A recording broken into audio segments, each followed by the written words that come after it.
Hello and welcome to my YouTube channel and blog. I'm Jenny Hall. Thanks for joining me for another card making tutorial. Today I'm sharing a card that has a theme of back to school.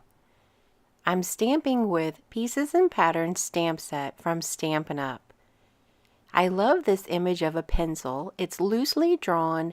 It kind of has a whimsical feel to it. So I'm not going to be making a card that needs to be perfect.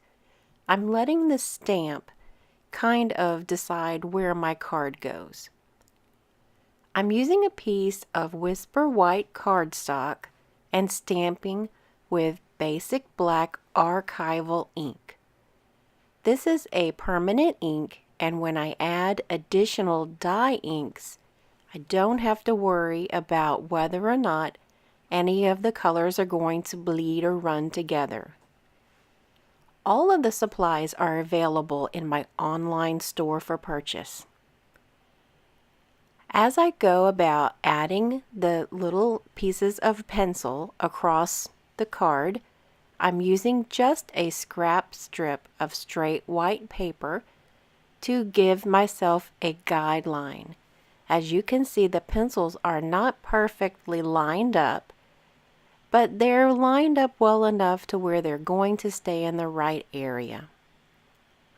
To add color to my project today, I'm using different Stampin' Write markers. Stampin' Up's markers are called Stampin' Write markers, and they contain the exact same dye ink that is in the ink pad.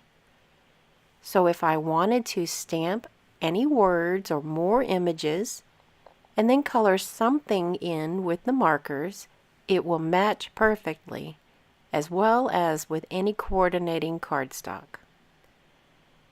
These three markers are the only colors that I'm needing to use in this project. I'm using a piece of vellum. This is just a scrap piece of vellum to give me a little bit of a transition line in between the stamped images and the sentiment. I got the inspiration of this card for my oldest son, and he really is very fond of pencils. And being as this is a back to school, I thought he would enjoy having a card that has pencils all lined up with a very nice sharp point. That is a very important part of a pencil for my son. He really likes sharp pointed pencils. For the inside of the card, I am using one of the other stamps that's in the stamp set to add just a little bit of a row down the side of the card. Here is the same color in crushed curry, and I'm just making some tick marks or some dots, accent marks, in between and around the different little dots to bring a little color difference from the front of the card to the inside of the card. Thank you for joining me for this tutorial. Be sure not to miss the exclusive content I share only with my customers. You can become a customer by clicking Shop Now at jennystampsup.com to make your Stampin' Up purchase.